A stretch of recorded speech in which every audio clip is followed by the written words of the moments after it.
Retired lecturer हूँ Saint Mary's convent school से। वहाँ 38 ईयर्स तक मैंने जॉब किया। मेरा बेटा सामने ही आपके डॉक्टर श्लोक सिंह जो आई स्पेशलिस्ट है, और बहू डॉक्टर प्रीति सिंह, वो भी डॉक्टर है, एमडी है। मैं बस सामने आप लोगों के जो स्कूल का जो कार्यक्रम होता था उसको सुनती रहती थी।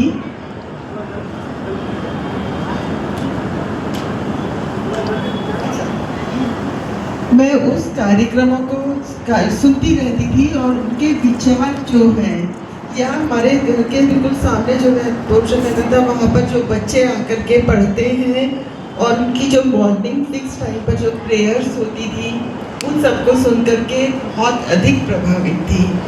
जिस तरीके से जहाँ किसी भी प्रकार का एक देश प्रेम का जो संदेश बच्चों को दिया जा रहा है, वो सच में बहुत अच्छा है। जहाँ बच्चों को अच्छी पढ़ाई और सब कुछ आगे बढ़ने के लिए मौका देना, उसी ने मुझे प्रभावित किया। और आज सुबह से सामने वाले स्कूल में वहाँ बच्चे कुछ अपने विचार रख रहे थे कि आगे बढ़ना क्या है, शिक्षा भी किस प्रकार से हमें आगे बढ़ा सकती है। उन सभी विचारों को सुन करके अच्छा लगा।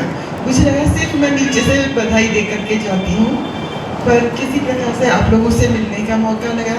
हम आमने सामने रह करके, पास में रह करके भी हम एक दूसरे को जानते ही नहीं हैं, और मन में हम अपनी एक धारणाएं बनाते रहते हैं, जो कितना गलत है। जिस प्रकार जब हम मिलेंगे जुलेंगे और एक संगठित समाज बन करके जब हम आगे बढ़ेंगे, तब हम सबकी उन्नति है, वो एक का रास्ता नहीं है। तो किस प्रकार से हम अपनी नई जो पीढ़ी है, नई जनरेशन है, उसको हम कैसे सन्मार्ग पर लेकर जाएं, अच्छे रास्ते पर लेकर के जाएं। धर्म, सभी धर्म तो कुछ अच्छा करना सिखाते हैं ना। किसी धर्म में नहीं लिखा है कि किसी को परेशान करो, गंदगी फैलाओ। हम सब मिलकर के प्रयत्न करें। तो मैं सबसे पहले तो आप सभी को बधाई दूंगी, और चाहूँगी कि कभी भी अगर मैं जैसे all India best science teacher awardee और स्टेट लेवल पर बेस्ट मैथ्स टीचर अवार्डी हूँ, तो कभी भी अगर शिक्षा के क्षेत्र में मैं आपके बच्चों को भी या टीचर्स को किस प्रकार से गाइड कर पाऊँगी, कुछ मैं कर तो मुझे खुशी होगी। धन्यवाद। धन्यवाद मैम। जैसा कि मैं आपको बताऊं कि मैम को यहाँ पर बुलाया नहीं गया था, सिर्फ हमारे बच्चों की आवाज़ सुनी। बच्चों ने जिस तरह से मेहनत की, बच्चों ने जिस तरह से तकरीरी मुकाबले में हिस्सा लिया। अक्सर में ये जो भाषण प्रतियोगिता है, इसी को हम तकरीरी मुकाबला कहते हैं उर्दू वर्ड में। तो ये एक भाषण प्रतियोगिता है जहाँ पर बच्चों ने पूरी तरह मेहनत करके और इनको टॉपिक भी दिए गए। तो वे हिंदुस्तान की जो गंगा जमनी तहजीब है, जो सभ्यता है, जो हमारे हिंदुस्तान का कल्चर है, ये सब हमारे दीन इस्लाम के अंदर हमारे नबी हुजूर पाक मोहम्मद सल्लल्लाहु अलैहि वसल्लम ने नबूवत के मिलते ही सबसे पहले आपने इंसानियत का पाठ पढ़ाया। ये नबी की तालीम है जो बच्चे यहाँ पर बता रहे हैं। ये नबी की तालीम है जो हिंदुस्तान के अंदर मुसलमानों के ज़रिए अमन और चैन का संदेश दिया जाता है।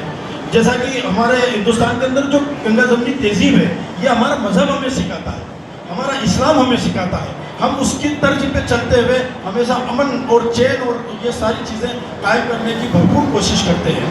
आतंकवाद जो है और इंसानियत का जो बोलबाला है, सबसे पहला हुजूर पाक सल्लल्लाहु अलैहि वसल्लम ने इंसानियत का पाठ पढ़ाया और आतंकवाद को ख़त्म करा। जब नबी पाक सल्लल्लाहु अलैहि वसल्लम इस दुनिया में तशरीफ लाए, जब चारों तरफ अंधेरी जहालत की छाई हुई थी, कोई अच्छे काम करने के लिए कोई आते ही नहीं था। छोटी छोटी मासूम बच्चों को पैदा होते ही उनको जिंदा दफना दिया जाता था। शराबखोरी, जिनाखोरी, ये सब चीज़ आम थी। ऐसी मनुष्य घड़ी में हुजूर पाक सल्लल्लाहु अलैहि वसल्लम तशरीफ लाए दुनिया में और आपने इंसानियत का पाठ पढ़ाया। और उसके बाद फिर हमारी पैदाइश यहाँ हिंदुस्तान के अंदर अभी हिंदुस्तान का कल्चर आपको पता है कि जो इस्लाम सिखाता है, अमन चैन शांति का पैगाम, यहाँ सारे लोग मिलजुल के रहते हैं। हमारी जो हिंदुस्तान की अमन चैन शांति है, ये क़यामत तक कायम रहेगी। हमारे हिंदुस्तान की गंगा जमनी तहजीब को कोई आँच नहीं आएगी। कुछ लोग हैं जो ऐसी बकवास भी करते हैं और ऐसी गंदी फिजाएँ भी फैलाते हैं, लेकिन हमारी जो गंगा जमनी तहजीब है, जो हमारे हिंदू मुस्लिम एकता की जो वो है, वो उनके ऊपर भारी है और भारी रहेगी। किसी शायर ने कहा है कि भारत में देखा है हमने ये दस्तूर निराला, भारत में देखा है हमने ये दस्तूर निराला, एक का उपदेशक पहुने एक का कमली वाला, एक बड़े तस्वीर के दाने एक जपे है माला, और एक के घर असगर खेले और एक के घर गोपाला, एक इसे भगवान पुकारे एक का ये रहमान।